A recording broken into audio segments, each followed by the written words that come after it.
If you'd like to make your NFL games a little more interesting, you've come to the right place. It's the Even Money Podcast with Ross Tucker and Steve Fezek.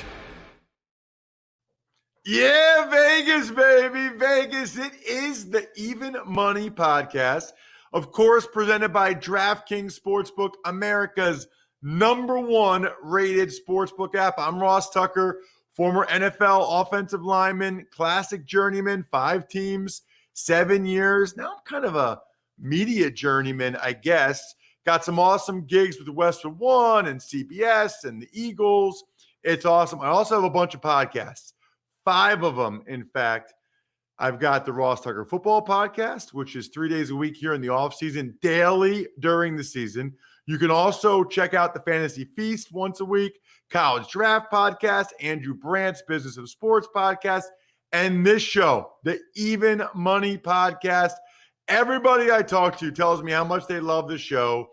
It's usually less than 30 minutes. You get exactly what you need from an NFL betting perspective. And in the offseason, we get into the other sports a little bit, although today is going to be primarily about the NFL. Check me out on social at Ross Tucker NFL. All of our shows are now on YouTube, youtube.com/Ross Tucker NFL. And of course, check us out on social media as well at Ross Tucker Pod. The star of this show, I make no bones about it, is Steve Fezek, the only 2-time winner of the Super Bowl of professional football gambling. That is the Super Contest at the Westgate. Steve Fezek at Fezek Sports. Hello there, Steve. How are you, Ross? And I'm going to call it summer. I know it's not June 21st, but the slow summer months, no, because we can bet football. There are no slow months. That's actually a great point and something that really bothers me. Can we just establish that summer starts Memorial Day weekend? I mean, everybody with half a brain knows that. I don't know why we can't just come out and say, and by the way, it ends Labor Day weekend. It doesn't go till mid to late September. It's Memorial Day to Labor Day. We all know it. Why don't we just acknowledge it, Steve?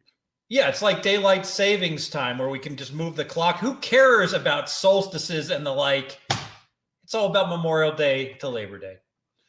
So I am so excited, Steve, for today's show.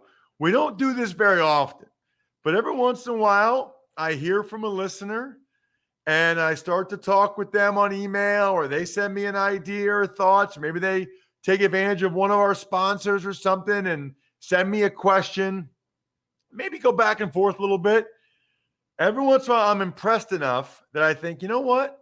I want to get this guy on the show because it's cool to have a listener on the show, especially if they're smart and they're a good bettor and they have philosophies and strategies and they can provide some value. And so that is exactly what we're going to do today with my buddy. I guess I could say my buddy. It's the first time I've ever seen him in my whole life, but my buddy, Todd Pierce, joining us. Todd, thank you so much for coming on the show, man. I really appreciate it.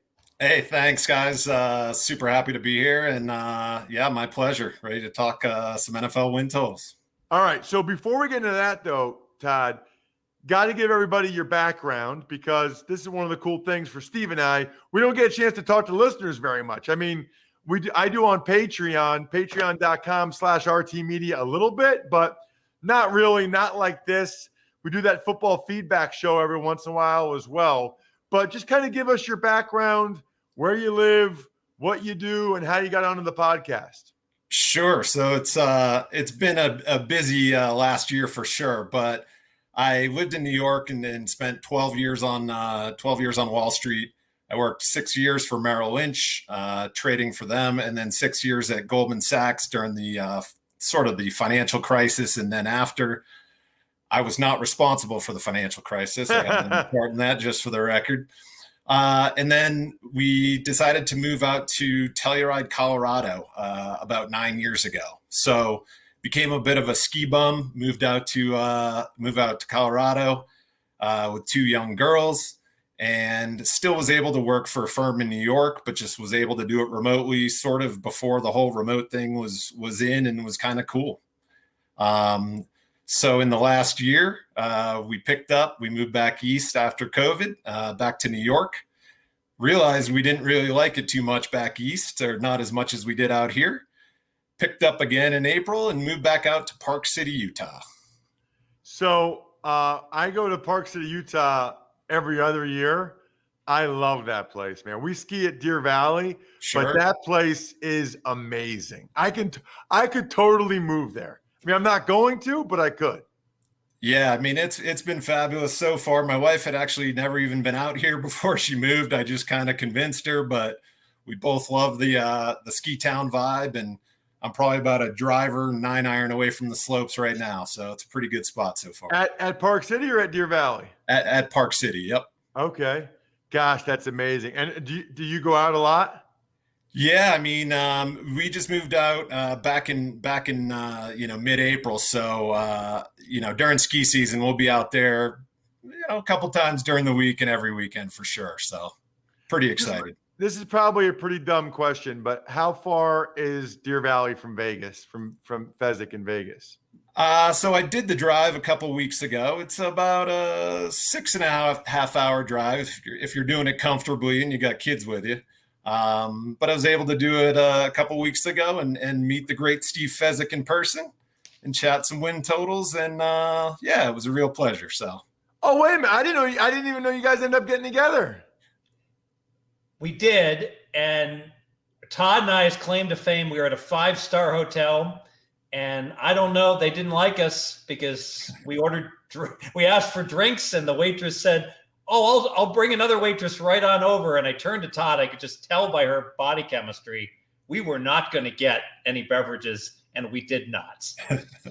What? Why? I can only blame it on Todd. I guess she was done for the night and would have been a good under bet for sure. That's amazing. All right. So, Todd, before we get into your NFL win total philosophies, and I know Steve has some stuff on NFL win totals. How did you first hear about the show and start listening to Steve and I? So back when I was in Telluride, a bunch of us used to play poker at a Tuesday night game above a bar in downtown Telluride. And, each weekend, a few of the guys would bet on, NFL games and just some play money, but something to do and have on the games on the weekends. And in doing that, I wasn't just going to throw my money out there. I might as well, really wanted to learn. So I happened upon the Even Money podcast, and you guys had a pretty solid record, luckily, for, many of the years. So just kind of progressed really from there. I remember a podcast on one of your other shows with Kyle Brandt, and just you guys were kind of just chatting it up as old college buddies. And, there was just a ton of energy on it. Really loved it. And, really been listening ever since. Oh, that is awesome, man. So nobody even told you about it. You were on the hunt for a betting podcast and you saw it. Yep. Just listened to it, one or two times and said, I think this is what I want to be listening to. And you guys didn't disappoint. So it was great. I know there's a lot of betting podcasts out there now. Steve, we should probably maybe I can have intern Casey look it up. I can't imagine, Steve, that there's very many shows that have documented better NFL records than you and I over the last 5 years. We have run really well. We've made some good selections and the like. And I also think we've gotten ahead of a lot of lines because we tend to do the podcast earlier in the week. And we've won a lot of games where we predicted the line move correctly and wound up winning, by those hooks, especially on the 3 by getting at it early in the week. That's actually a really good point because we do the show on Tuesdays now. We used to do it on Wednesdays. Most NFL betting shows, I feel like they do it Thursday or Friday after the injury report comes out. So they have access, Todd, to more info, but it makes it a lot harder to get the better of the line like Steve and I do. I'm sure there are people out there, Steve, that listen to us on a Tuesday and then another one maybe on a Friday or Saturday morning, whatever, Sunday morning. I don't care. But the one thing you've taught me is the value of getting ahead of the line. And I feel like we do that a lot. Yeah, no question at all about it. And I mean, look at the season wins, this year in the NFL. Denver was sitting at 7.5 for a while, and now they're at 8.5 to 9. So getting in front of the information, getting bets in early, and when news is breaking, the second that key news comes out, you got to go ahead and jump on it. Some people got Green Bay under 11 with Aaron Rodgers uncertainty. It's funny, Todd. I was talking to a buddy of mine that's got a similar background to you, actually this weekend. And I think the only show of mine he listens to is the Even Money podcast. But he said for him, and he started listening to it before me, there were other shows out there that were too long, and he didn't have the time. He's like, you guys are 28 minutes. Boom. I get what I need. I hear the recap to hear how you did. And then I get the picks for that week, and I'm good. Yep, I like that. It's certainly quick and efficient. I can listen to it while I'm trading during the day. I can flash the lines up on my screen pretty easily, and you're ready. Ready to go for the weekend. You do get ahead of it. So tell the listeners, Todd, the story about you telling your wife you had to go to Colorado recently for a work trip, and she's like, don't you trade from home?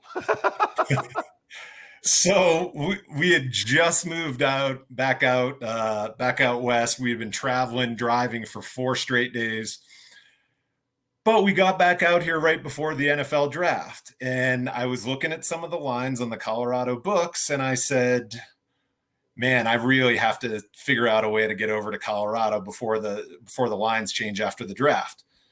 So I said to my wife, hey, I got to go on a business trip. And immediately she said, you don't have anywhere to go. You work from home. And so I had to run through and explain why taking advantage of an early line on an NFL win total is a great idea, both fiscally and for my pure enjoyment.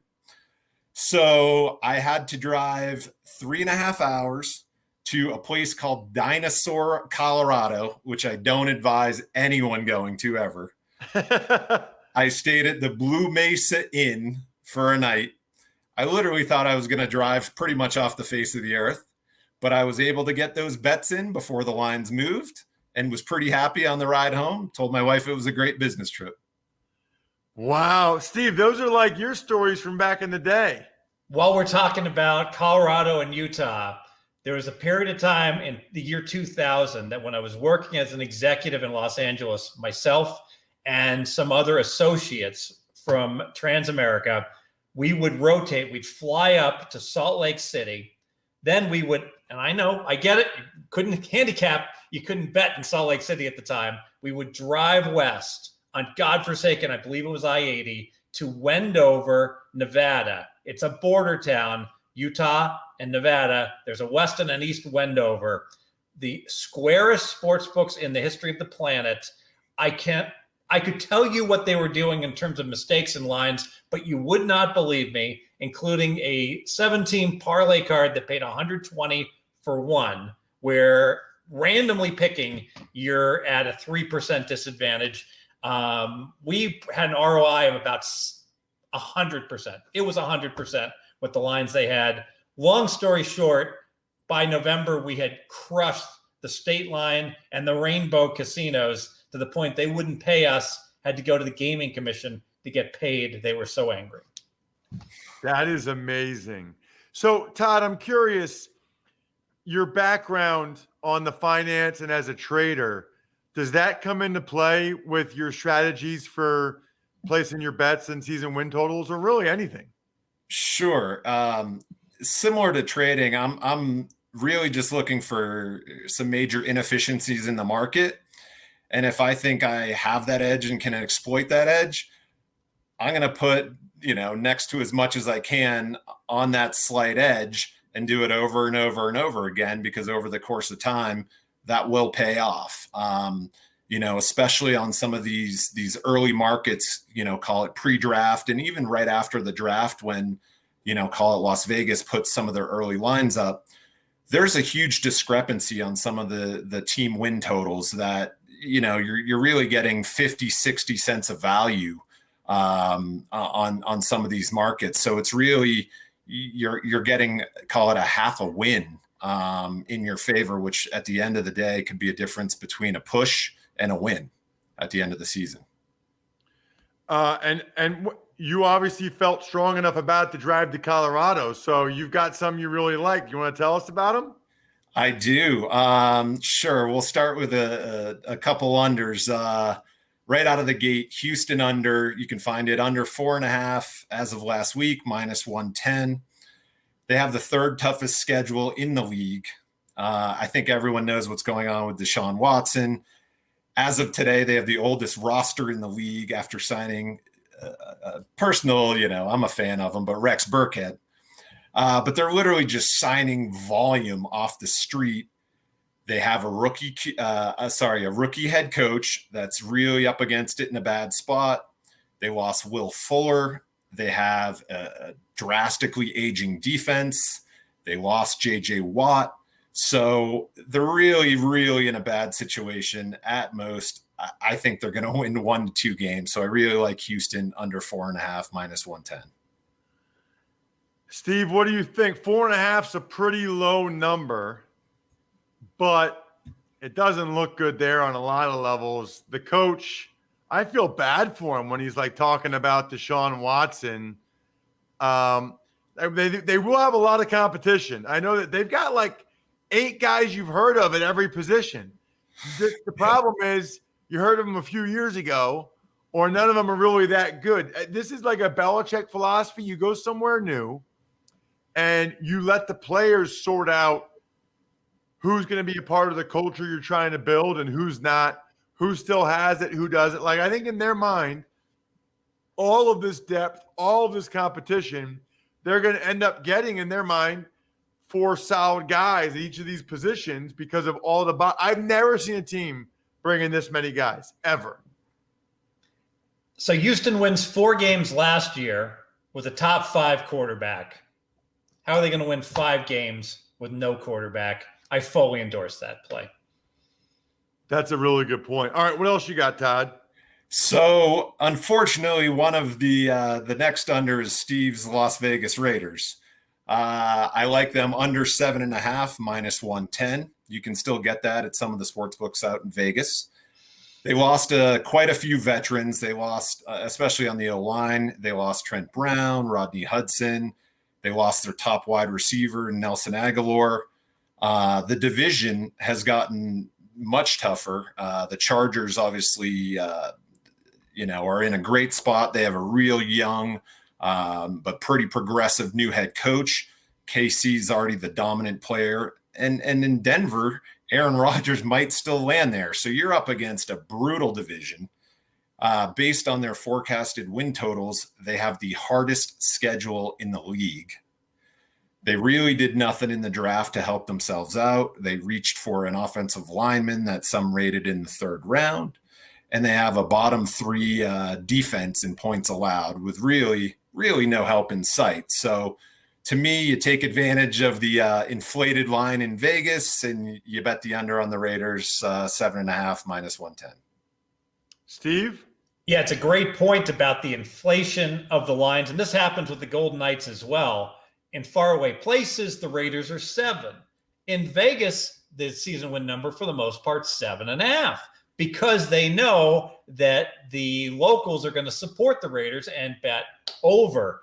One interesting intangible, 4 of the top 5 priciest tickets of the NFL this year are Raider games here in Las Vegas. If there's one thing I know about this city, we have some very fiscally savvy people when it comes to this sort of thing. If the Bears fans want to pay $2,000 a ticket for a good seat, the Raiders fans will certainly be more than happy to sell it to them.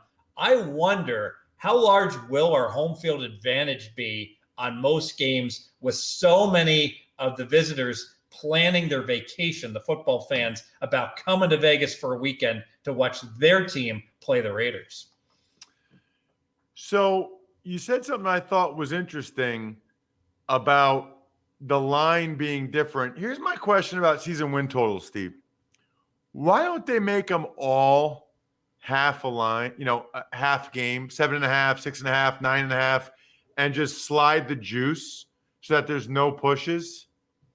It's a great question. And, some of the sharp books actually do that with prop bets that they'll go ahead and they'll put up, how many points is LeBron James going to score? And they'll put 27.5. They'll never put 27 because they don't want there to be a push. But the problem is that a half game is worth about 45 cents in a 17-game season. So if the correct number really is 7.5, well, obviously at the Raiders, then it's easy to put up at 7.5. But when you've got a team that's spot on a certain number, it's hard to – bettors don't like to see like a minus 155 associated with the bet. They would much rather – if the number on a team should be, say, Tampa Bay should be 11.5 and put the vig in each direction. Tampa Bay moves up to 12.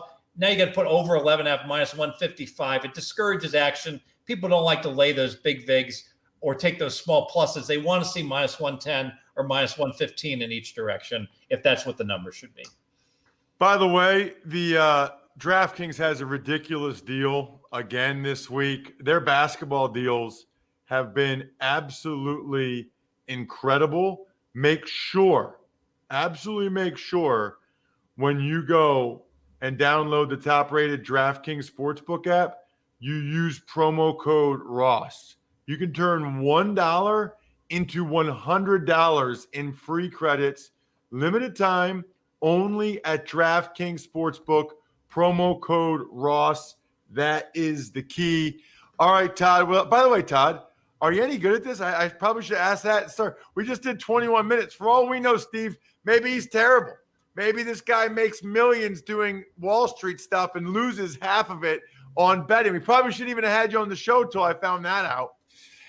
No, it's been a pretty good past few years in this market. And when I had chatted with Steve a bit, if you're able to get the best of the lines right out of the gate, it's a huge advantage. So when everything's said and done at the end of the year, even if there's a major injury or a couple guys go down on one team, you're still getting a fantastic, start or from the run up on it. And to me, that's all I'm looking for. If I can get the best of the numbers on a season long, I'll take that every day. All right. You got any more? Sure. So if we're looking at a couple of overs, really like Miami over 9 minus 130. They have the fourth easiest schedule in the league. They won 10 games last year, albeit a lot was due to the magician Ryan Fitzpatrick coming in and saving the day late in the game. You have Tua getting a full training camp this year. He gets all the reps with the ones. You have a rock solid coach in Brian Flores that has essentially built the team the right way. You have a massive upgrade in weapons with Will Fuller and Jalen Waddle. And their defense was pretty incredible last year. They were fourth in points allowed.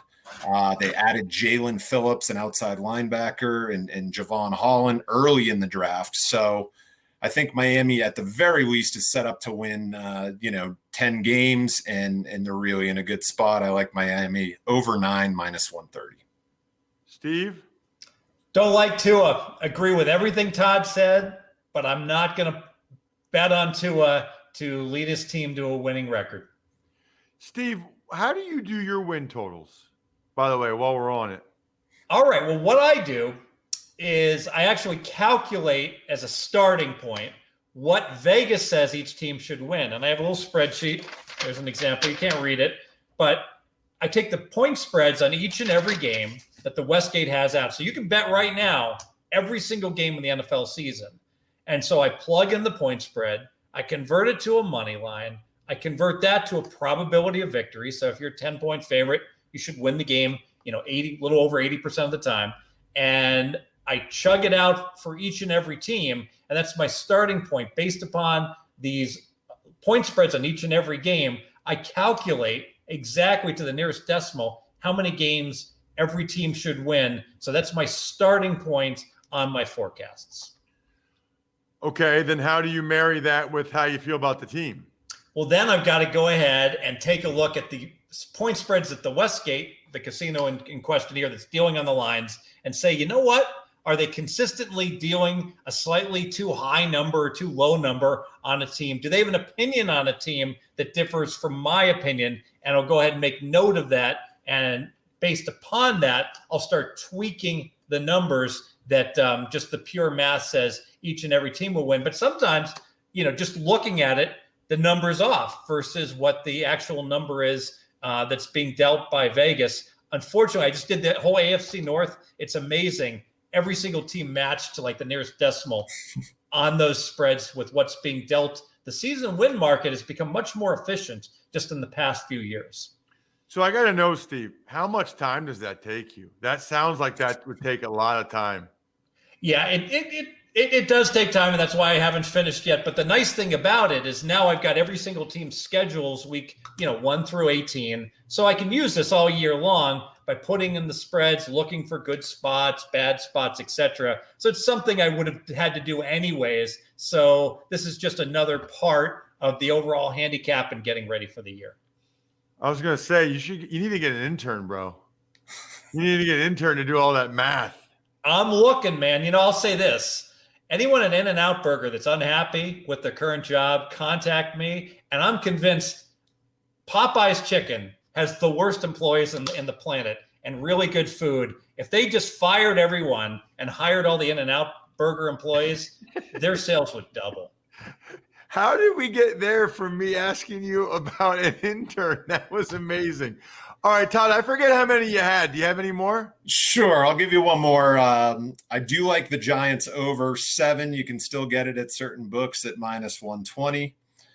They started 1-7 last year. They had a rookie head coach. Saquon went down, but they did finish 5-3. This year they had some big additions. They have a Dory Jackson that they signed to a 3-year, I think it was $39 million deal. You get Kenny Golladay in there. You have a healthy Saquon Barkley back, and in the draft they spent some capital for Kadarius Toney. So Daniel Jones has all the weapons he needs. Certainly on offense, they can let everyone in the wide receiver core kind of go back to their normal position. And he has sort of some security blankets in both Golladay and Barkley now on those sort of tough 3rd and 4th downs. Also, the Giants D went from allowing the most points allowed in 2019 to 9th in 2020. So I do think that their defense will be able to keep them in games, and they are overall in a pretty weak division. So all we got to do is get to 8 wins. They can still have a losing record, but I do like Giants over 7 -120. What do you think, Steve? I think it all depends upon the health of Golladay and Barkley. Those who are betting on the Lions know how important Golladay was to that offense when Golladay was healthy, and Barkley, of course, for the Giants. But with both those guys, with their recent injury problems, let's see if they can stay healthy. That's ultimately probably going to decide that bet. Todd, thanks so much for coming on the show, man. This was awesome. I love getting listeners on to hear their story, their personal stories. One of the reasons why I love our patrons, again, I said it earlier, but patreon.com/RT Media. It's just fun to get to know listeners. It really is, to get to know their backgrounds, how they listen to the show. I know you guys know us because you hear us all the time or you watch us all the time, whatever. We don't know you. So it's fun to get to know you a little bit. Once you sent me that Word doc with all the info, I was like, okay, this guy knows what he's doing with the Wall Street background, Merrill Lynch, Goldman Sachs. We actually recently had my financial advisor, Kurt Schultz, was on the Ross Tucker Football Podcast last week. So it was good timing. Really, really appreciate it, Ty. We might have to have you on, maybe make this an annual thing. Oh, before I forget, do you want to promote anything? Like, I'm looking at, what's the Nizzles 270? Well, 15, 20 years ago when you signed up for, Twitter back in the day, I was big into poker, right at that time. And so, having the Nizzles was essentially having the nuts in poker. So you just sign up for one of those names and then you add a few digits on it. So at the Nizzles 270 is my handle on Twitter.